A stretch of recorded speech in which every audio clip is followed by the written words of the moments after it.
Hello, Catholic Life. My name is Elena Niese, and I am a senior secondary English education major with a minor in theology.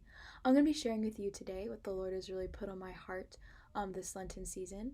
Specifically, I've been reflecting through Lent with the Blessed Is She devotional for Lent, which is all she had, which really reflects on the widow who gives 2 coins, all that she has, in offering to the Lord, and what it really means to live out the sense of spiritual poverty. So I'm going to go ahead and read this section. This is going to be from Mark chapter 12, verses 41 through 44, and then provide my reflection. As he sat down opposite the treasury and watched the multitude putting money into the treasury, many rich people put in large sums, and a poor widow came and put in 2 copper coins, which make a penny. And he called his disciples to him and said to them, "Truly I say to you, this poor widow has put in more than all those who are contributing to the treasury. For they all contributed out of their abundance, but she, out of her poverty, has put in everything she had, her whole living." So what's so beautiful about the widow here is, of course, she gives the 2 coins, but being poor, this is all that she had. This is her whole self.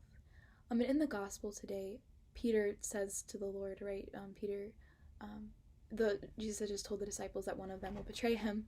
And Peter says, "Lord, I will lay my life down for you." And Jesus poses the question back to him, "Will you lay your life down for me?" Right? Obviously referencing how Peter is going to deny Christ 3 times before the cock crows. But it was just, that question was really sticking with me. And we think about this idea of surrender and true poverty and true reliance on the Lord. I think I'd be a lot like Peter. I can tell the Lord, "Yes, Lord, I will lay down my entire life for you."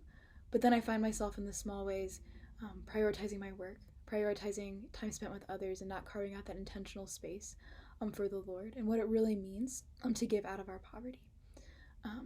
As many of you know, I'm currently student teaching this semester, and really through this experience, the Lord has really taught me what it means to truly rely on Him, that I can put as much time into lesson planning as I want to, that I can try to serve my students whenever I want to. I can try to be present to my roommates in every way that I can, but in the end, it's really all through Him. If I really don't surrender this all to Jesus, then I'm really showing after my own self and trying to do it all on my own. And the beautiful thing about surrender is that it takes all the pressure off of ourselves.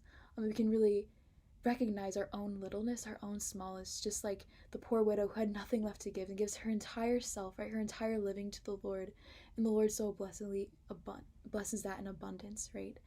So this is the same thing that the Lord calls us to this Lent.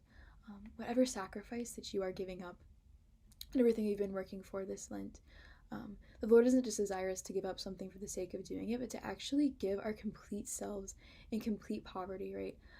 When I'm driving to school in the morning and I'm running on 5 hours of sleep and not sure how the day is going to go, that I can just simply say, "Lord, I just lay my life into your hands. I give my entire self to you, and out of this poverty, Jesus, I trust that just like the poor widow, you too will bless me abundantly, even when I have nothing left to give." So pray that as we enter in to the end of this semester, finishing up whatever projects you have, whatever final exams, whether you're preparing for graduation, whatever lie ahead, I just pray that you have this attitude of poverty, that when Jesus asks you, "Will you lay down your life for me?" you can also respond with just a generous yes. "Jesus, I give my entire self to you. I desire to unite myself on the cross with you today and always." Thank you, and have a wonderful, blessed Lent.